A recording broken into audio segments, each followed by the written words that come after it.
Liquids have the unique property that their molecules can slide or pour over one another. This gives them the ability of flowing or being able to be moved from one location to another in a pipe by injecting energy into the liquid. If a liquid has a greater pressure at its destination than its source, it'll flow in the direction of the destination.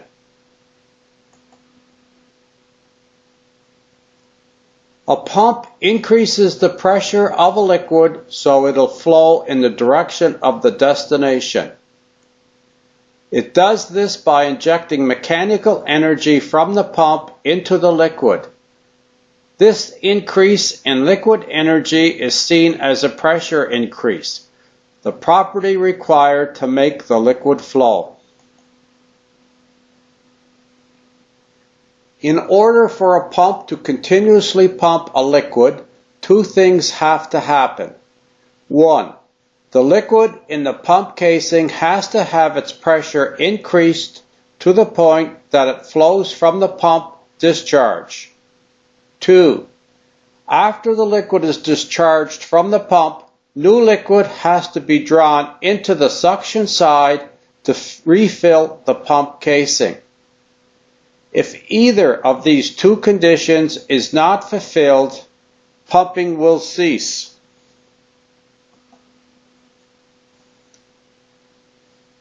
In the diagram, we show a pump that is operating. The lowest pressure in the system will be at the pump suction. This is what will draw liquid from the source into the pump.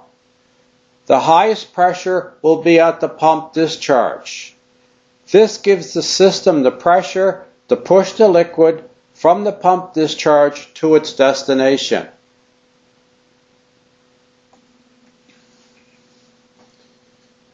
No matter how large of a discharge pressure a pump can generate, if it can't replace the liquid being discharged with fresh source liquid, it will not pump.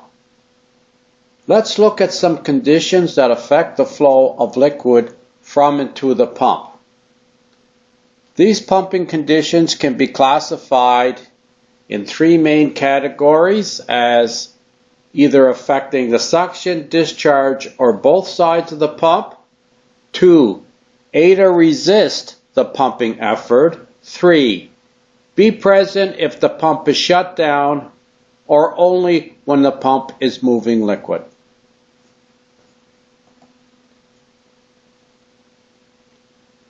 Factors that determine a pump's performance are 1. The relative density of the liquid. 2. The temperature of the liquid.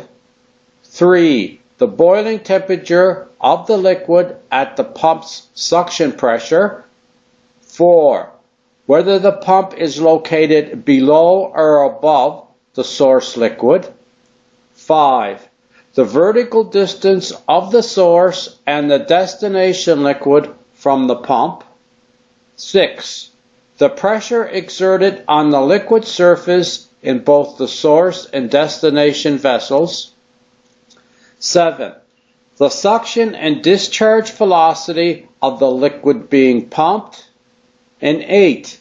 The friction offered by the piping and fittings when being pumped.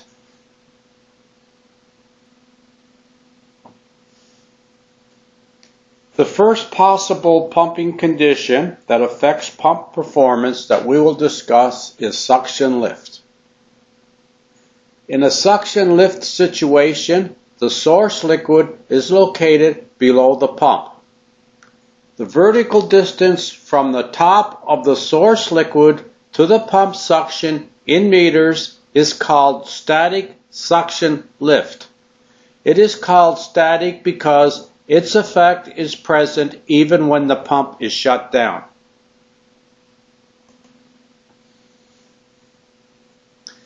In the diagram to the right, the pump suction is 3 meters above the source liquid, so the static suction lift is 3.0 meters. With static suction lift, we need a force to lift the liquid to the pump suction. This upward lifting force has to be greater than the downward force caused by the liquid's weight, which wants to push the liquid back down the suction line. If the source tank has an open top, the lifting force is provided by the difference between atmospheric pressure and the pressure at the pump suction.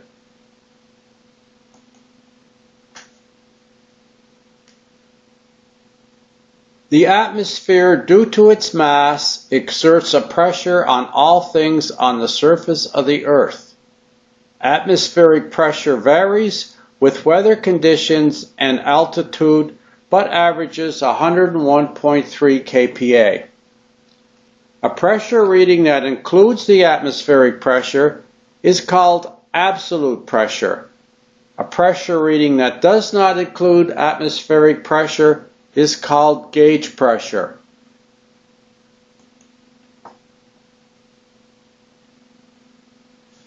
At sea level, absolute pressure equals gauge pressure plus 101.3 kPa. A perfect vacuum is said to be 0 kPa absolute or minus 101.3 kPa gauge. On the diagram on the right, we see atmospheric pressure due to the weight of the column of molecules that make up our atmosphere that extends upwards approximately 11 kilometers. So the pressure at the bottom of that column, due to the weight of the air molecules, is 101 kPa.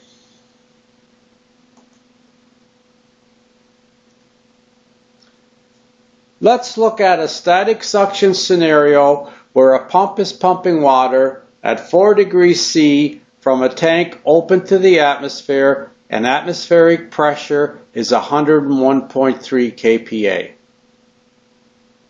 When the pump pushes water to its discharge side, a void is created in the suction side of the pump. The void causes the pressure at the pump suction to drop to a magnitude less than atmospheric.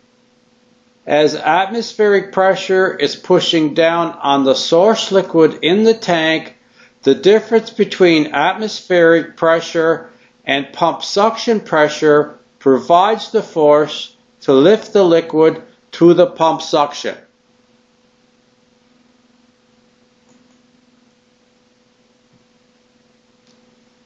So it is the difference in pressure between the atmosphere and the pump suction that provides the lifting force to move the liquid up the suction line to the pump. If the pump suction pressure was 25 kPa absolute and atmospheric pressure was 101.3 kPa absolute, then a pressure differential of 101.3 kPa minus 25 kPa or 76.3 kPa would be the lifting force to push the liquid into the pump casing.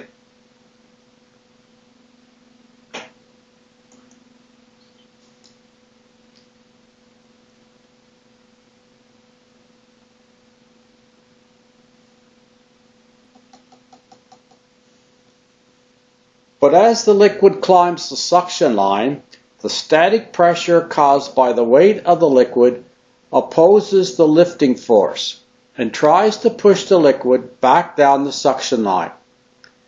The higher the liquid climbs, the greater its static pressure.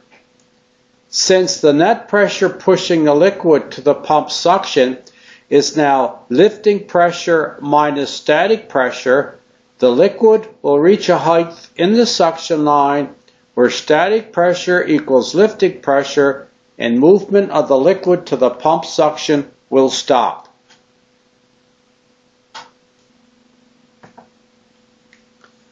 Let's look again at the suction lift scenario we just discussed, where the lifting pressure was 76.3 kPa and the liquid is water with a relative density of 1.0. When the static pressure reaches 76.3 kPa, movement of liquid up the suction line will stop. From the formula we discussed in video 1, the height of a column of water that will equal a static pressure in kPa is divided by the force of gravity G times the relative density. So the height of our column of water will equal 76.3 kPa divided by the product of 9.81 meters per second squared times the relative density of 1. Height equals 7.8 meters. So that's the maximum height we could lift water at 4 degrees C with the above pump, 7.8 meters.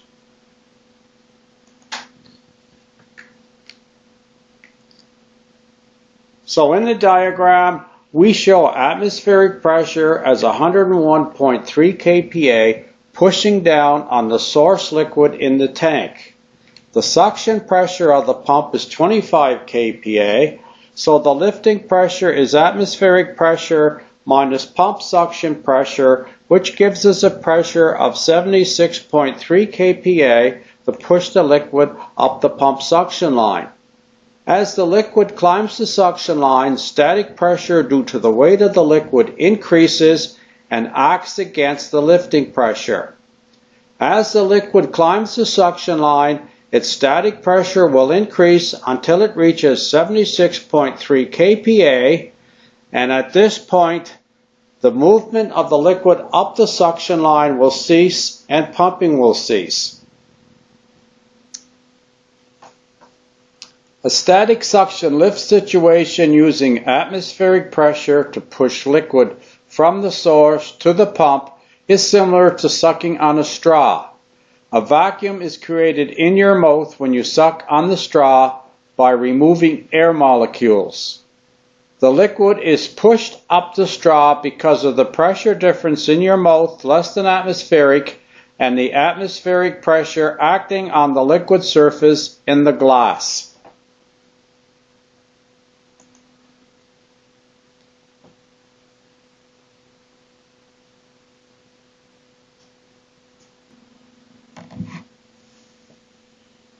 From the formula, static pressure equals height times relative density times G, we can see that as the relative density of a liquid decreases, so does the static pressure for a given height.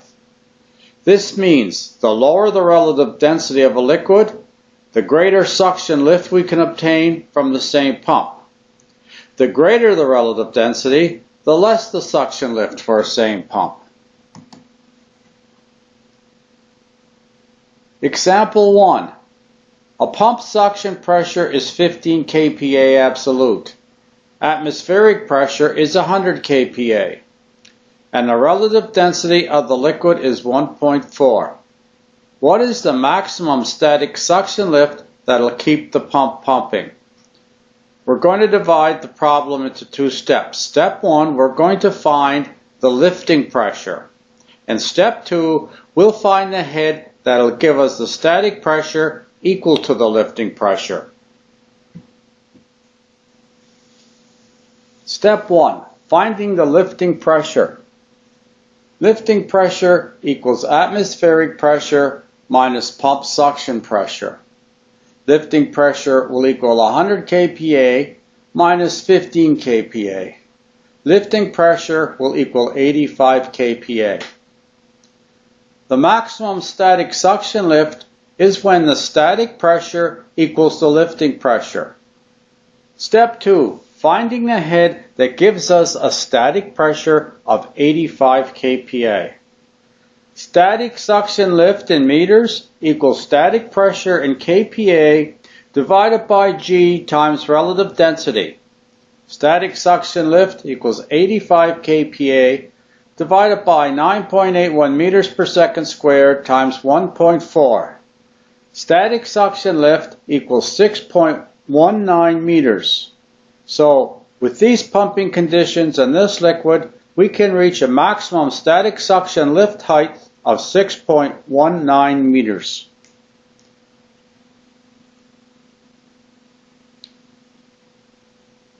Cavitation. When a liquid enters the pump near its saturation temperature, the lower pressure in the pump suction will cause the pressure exerted on the liquid to be less than the saturation pressure, and the liquid will start boiling in the pump, forming bubbles of vapor.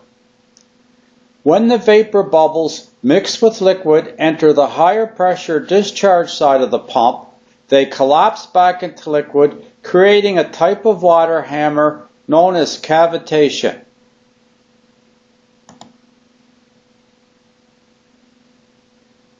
Pump cavitation can cause severe pump impeller damage, as seen to the right.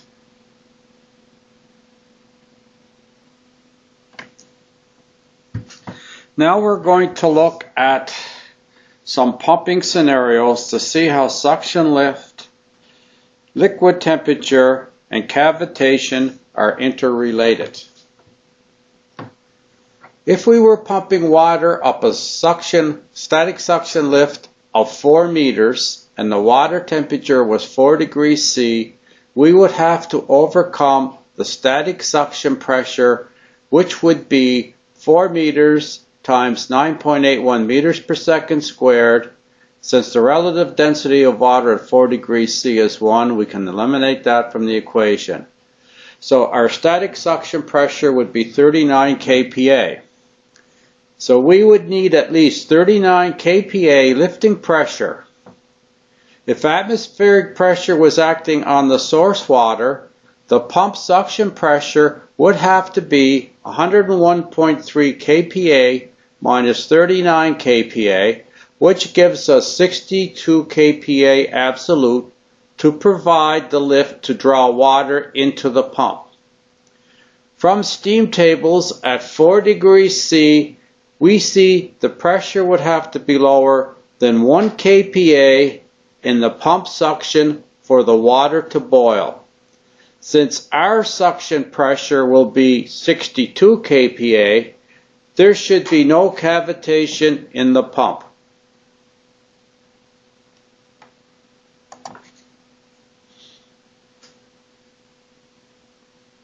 So here we see the diagram of our pumping situation.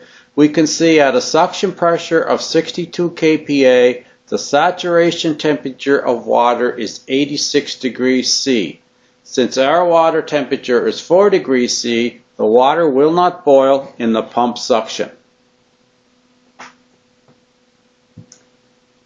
Let's look at the same suction lift of 4 meters when the water temperature is 90 degrees C. First, let's figure out the static suction lift pressure at 90 degrees C. From steam table number 2 at 90 degrees C, the specific volume of the water is 1.036. Therefore, the relative density of the water equals 1 divided by 1.036. Relative density equals 0.9653. The static pressure will equal the static suction lift in meters times the relative density times G. So static lift pressure will equal 37.9 kPa.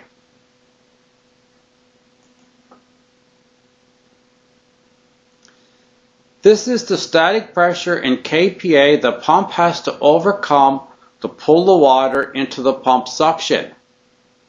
The lifting pressure acting to push the liquid into the pump suction has to at least equal the static pressure. So lift pressure has to be at least 37.9 kPa. Now the lift pressure equals atmospheric pressure minus pump suction pressure. So pump suction pressure has to be 101.3 kPa minus 37.9 kPa, or 63.4 kPa absolute. But steam tables tell us that at 90 degrees C, the water will boil at 70 kPa. Since our suction pressure is only 63.4 kPa, the pressure in the pump suction will be less than the saturation pressure of the liquid, and it'll cavitate in the pump.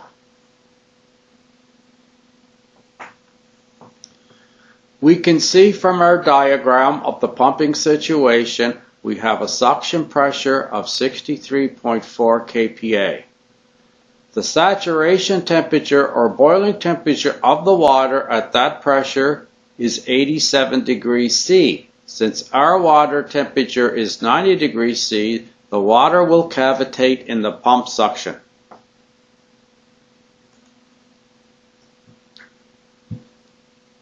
To eliminate the possibility of cavitation in the above example, we have some choices we could make.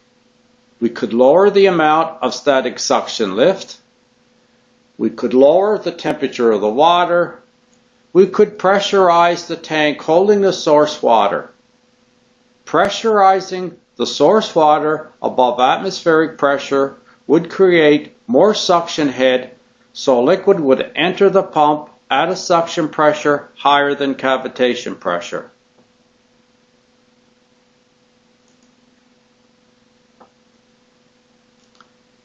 It should be noted that if you are pumping in a static lift situation and the pressure in the pump suction is near saturation pressure of the liquid, lowering the sump level may increase suction lift head, causing the pump to lower its suction pressure to pull liquid into the pump.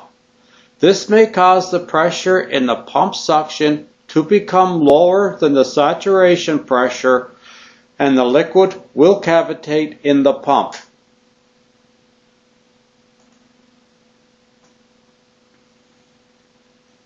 Another operational situation that can cause cavitation in a pump is restricting the flow of liquid into the pump suction.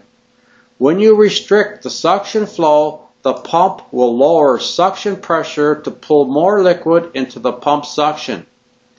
This is why you should never throttle the suction valve.